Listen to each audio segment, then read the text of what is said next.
예, 큰 스님의 연불 법문에 아주 크게 감동을 받은 두 보살이 각자 집에서 불단을 탁 만들어 놓고 열심히 연불 기도를 한 다음에 회양을 하자. 이 모든 거를 우리가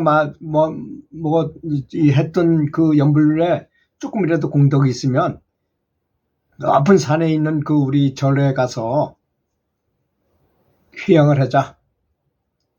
펴 돌리는 거죠, 말하자면. 우리가 떡을 하면 동네에 쫙 돌리잖아요. 그러면 그 만든 사람도 기분이 좋고 먹는 사람도 기분이 좋아가지고 그 공덕이 다 떡을 보시하는 사람, 주는 사람한테 다 가게 마련인 것입니다.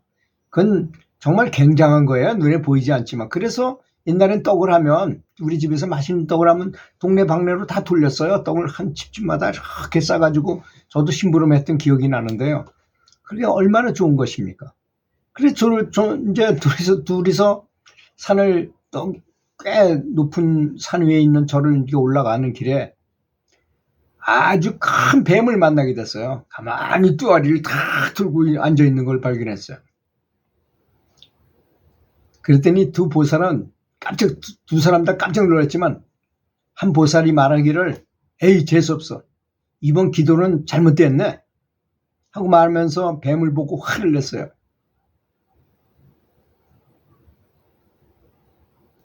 그런데 그 옆에 같이 가던 다른 보살은 뱀에게 오히려 곱게 합장을 하더니 아이고 용왕님께서 이렇게 마중까지 나오셔서 이번에 드린 기도가 잘 성취된 될 것 같습니다. 감사합니다 하고 이제 공손하게 절을 하더라는 것입니다. 참 똑같은 현상을 보고도 서로 반응하는 것은 전혀 달랐잖아요. 한 사람은 재수없다고 기도가 다 꽝이었다고 화를 냈고 한 사람은 오히려 곱게 절하면서 용왕님이 마중 나와서 성취가 잘 될 것 같다고 감사하다고 공손히 절까지 했다는 거 아니겠습니까? 그러니까 참 사람은 어떤 사물에 대해서 대응을 어떻게 하느냐가 중요한 것입니다. 이제 바람을 잘 피는 남자들은 아주 예쁜 마음에 드는 여자를 만나면 그 여자의 마음을 사로잡기 위해서 선물이나 꽃을 주거나 감언이설로 꼬이잖아요. 그렇게 연불하는 사람은 부처님의 대자대비한 마음을 올바르게 잘 분석하고 이해하고 수용할 수 있는 열린 마음이 있어야 된다는 것을 알려주는 케이스가 아니겠습니까? 이런 걸 보고 물론 연불과 함께 우리가 연불을 하는 이유가 뭡니까? 불심을 얻기 위한 거 아니겠습니까? 부처님 마음이 무엇입니까? 대자대비, 자비심 아니겠습니까? 그 자비심을 받는 거잖아요. 받기 위해서 연불을 하는 거예요.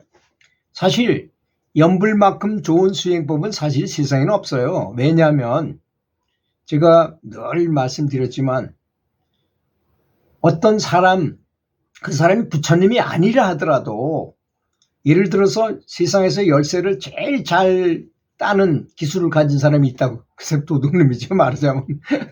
근데 그 제자가 됐어요. 나도 저 사람처럼 금괴 같은 거 아무리 좋은 자물쇠로 잠궈놔도 탁 그 푸는 거를 배우겠다 해가지고 그 사람 이름을 써놓고 사진을 붙여놓고 매일 기도하면서 그 사람한테 기술이 나한테 전수되길 바라고 계속 기도한다 그래봐요.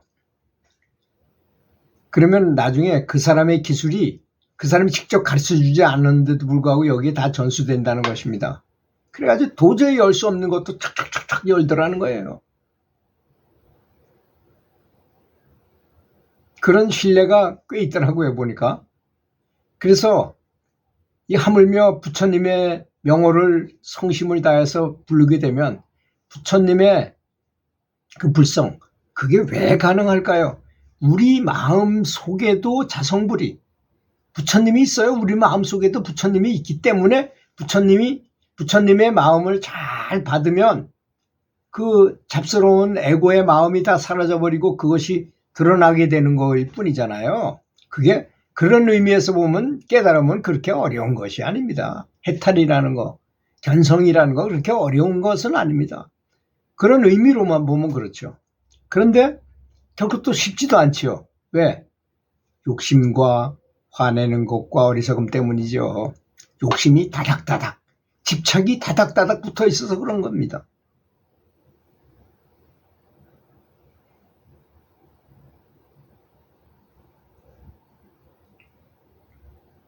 그러니까 아까 뱀을 보고도 용왕님이라고 감사한 사람은 당연히 원하는 바대로 소원이 제대로 성취되었겠죠. 그리고 뱀을 욕하고 재수없다고 말한 뭐 본인이 말했잖아요. 기도를 다 망쳤네라고 말했으니 망치는 것입니다. 정말로. 자기 바로 입이 모든 고통의 근원인 것입니다. 화근이에요, 화근. 근원은 자기 입인 것입니다. 사실 생각이죠. 말하자면 입이라고 말했지만 사실 생각이라는 것이잖아요. 그게. 그래서 생각이 가장 중요하다는 것입니다.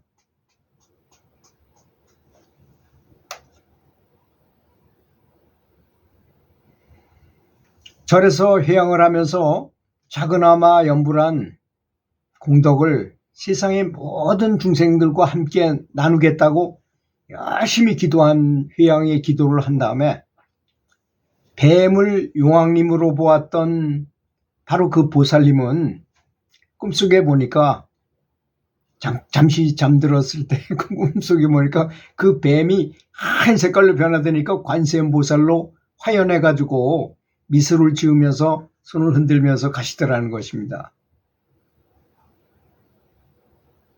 기도하면서 또는 꿈속에서든지 몽롱한 생시이든지 어떤 순간이든지 간에 불벌사님을 칭견하는 것은 참으로 시유한 일이라고 생각합니다. 그건 그것만으로 끝나는 게 아니고요. 굉장한 가피를 얻게 되고 거만한 경지에 갔다는 것을 의미하는 거기 때문에 굉장히 중요한 것입니다. 그래서 백일 기도를 하다 보면 반드시 꿈속에 무엇이 나타나고 아주 좋은 현상이 일어나게 된다는 것이 아니겠습니까? 그래서 어떤 분의 이렇게 체험담을 들어보면요. 연불을 하고 있는데 갑자기 한 줄기 빛이 온몸을 확 덮는 걸 느끼겠더니 한순간에 그걸 불광을 한번 쫙 받으니까 태어나면서부터 있었던 모든 흑암이라는 병기 같은 걸 말하는 거거든. 한냉, 그것도 아주 차고 이런 기운, 공포심 같은 것이 싹 없어지더라는 것입니다. 그렇게 아미타 부처님의 빛이 내 몸을 비추자 추운 겨울에 뜨거운 태양이 비추는 것처럼 몸도 마음도 따뜻해지고 아주 편안해졌다는 것입니다. 그러면서 이상하게 마음이 아주 편안해지면서 몸에서도 모든 고통이 사라지더라는 것입니다. 아미타 부처님께서 직접 오셔서 무량강을 비추어 나를 구하신 것이라는 것을 느껴지겠더라는 것입니다. 아미타불께서 비춰주신 빛은 너무나 강력하고 밝았습니다. 마치 풍차가 돌아간 것처럼 쏴서 소리까지 내면서 부처님이 이마 가운데서 천천히 회전을 하시더니 그리고 아기가 어머니를 의지하는 것처럼 친밀하고 포근하고 모든 근심과 걱정이 한꺼번에 정말 거짓말처럼 모두 다 싹 사라지더라는 것입니다. 내가 마음속에 모든 것을 다 집착을 다 놓아버리고 욕심을 다 놓아버리니까 온 세상이 광활하고 아주 가볍고 편안하며 자유스럽더라는 것입니다. 마치 부처님 광명 속에 쌓여 있는 것처럼 나는 마음속으로 매우 자연스럽게 연불이 되더라는 것입니다. 그런 것이 바로 이 불광을 흡수하고 어떻게 생각하느냐에 따른 것이잖아요. 부처님의 그 현신 빛을 한 번만 보기만 해도 이런 현상이 일어난다는 점. 단 한 번만 보기만 해도 이런 놀라운 현상이 일어나는데 어찌 연불을 안 하시겠습니까? 연불을 하시면 죽는 순간에도 아플 틈 없이 반야용선이 와가지고 극락 삼성을 대동하신 아미타 부처님께서 직접 많은 사람을 데리고 와가지고 그 반야용선에 올라타게 해서 그냥 그대로 극락세계로 가니까 아플 틈도 미처 아프기도 전에 그냥 영체는 빠져나가서 가는 거예요. 갔는데 그 육신이 아플 일이 없잖아요. 이미 본체는 다 나가버렸는데 뭐 시신만 남았는데 무슨 상관이 있겠습니까? 아프든지 말든지 상관없죠.